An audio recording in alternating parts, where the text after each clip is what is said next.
सोमनाथ मंदिर की कथा। गुजरात प्रांत के काठियावाड़ क्षेत्र में समुद्र के किनारे सोमनाथ नामक विश्व प्रसिद्ध मंदिर में यह ज्योतिर्लिंग स्थापित है। पहले यह क्षेत्र प्रभास क्षेत्र के नाम से जाना जाता था। यही भगवान श्री कृष्ण ने जरा नामक व्याधि की बाढ़ को निमित्त बनाकर अपनी लीला का संवर्णन किया था। यहाँ के ज्योतिर्लिंग की कथा का पुराणों में इस प्रकार से वर्णन है, जो आज हम आपको सुनाने जा रहे हैं। दक्ष प्रजापति की 27 कन्याएं थी। उन सभी का विवाह चंद्रदेव के साथ हुआ था, किंतु चंद्रमा का समस्त अनुराग व प्रेम उनमें से केवल रोहिणी के प्रति ही रहता था। उनके इस कृत्य से दक्ष प्रजापति की अन्य कन्याएं बहुत अप्रसन्न रहती थी।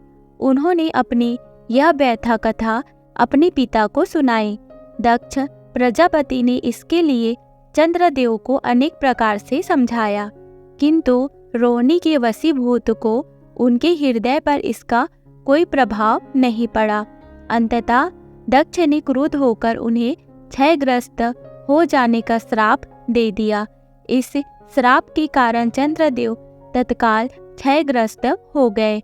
उनके क्षयग्रस्त होते ही पृथ्वी पर सुधा शीतलता वर्षण का उनका सारा कार्य रुक गया।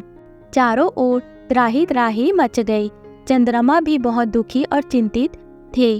उनकी प्रार्थना सुनकर इंद्रादि देवता तथा वशिष्ठ आदि ऋषिगण उनके उद्धार के लिए पितामह ब्रह्मा जी के पास गए। सारी बातों को सुनकर ब्रह्मा जी ने कहा, चंद्रमा अपने श्राप विमोचन के लिए अन्य देवों के साथ पवित्र प्रभास क्षेत्र में जाकर मृत्युंजय भगवान शिव की आराधना करे। उनकी कृपा से अवश्य ही इनका श्राप नष्ट हो जाएगा और ये रोग मुक्त हो जाएंगे। उनके कथानुसार चंद्रदेव ने मृत्युंजय भगवान की आराधना का सारा कार्य पूरा किया। उन्होंने घोर तपस्या करते हुए 10 करोड़ बार मृत्युंजय मंत्र का जाप किया। इससे प्रसन्न होकर मृत्युंजय भगवान शिव ने उन्हें अमरत्व का वर प्रदान किया। उन्होंने कहा, चंद्रदेव तुम शोक न करो, मेरे वर से तुम्हारा शाप मोचन तो होगा ही, साथ ही साथ दक्ष प्रजापति के वचनों की रक्षा भी हो जाएगी। कृष्ण पक्ष में प्रतिदिन तुम्हारी एक कला क्षीण होगी, किंतु पुनः शुक्ल पक्ष में उसी क्रम से तुम्हारी एक एक कला बढ़ जाया करेगी। इस प्रकार प्रत्येक पूर्णिमा को तुम्हें पूर्ण चंद्र प्राप्त होता रहेगा। चंद्रमा को मिलने वाले इस वरदान से सारे लोगों के प्राणी प्रसन्न हो उठे।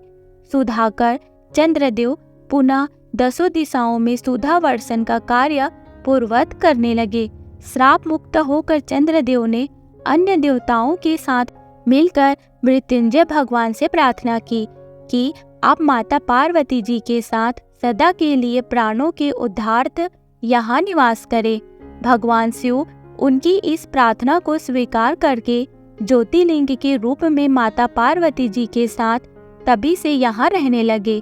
पावन प्रभास क्षेत्र में स्थित इस सोमनाथ ज्योतिर्लिंग की महिमा महाभारत, श्रीमद् भागवत तथा स्कांद पुराण आदि में विस्तार से बताई गई है।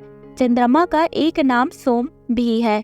उन्होंने भगवान शिव को ही अपना नाथ स्वामी मानकर यहाँ तपस्या की थी, अतः इस ज्योतिर्लिंग को सोमनाथ कहा जाता है। इसके दर्शन, पूजन, आराधना से भक्तों के जन्म जन्मांतर के सारे पाप और दुष्कृत्य विनष्ट हो जाते हैं।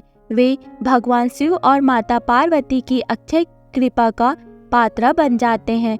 मोक्ष का मार्ग उनके लिए सहज ही सुलभ हो जाता है।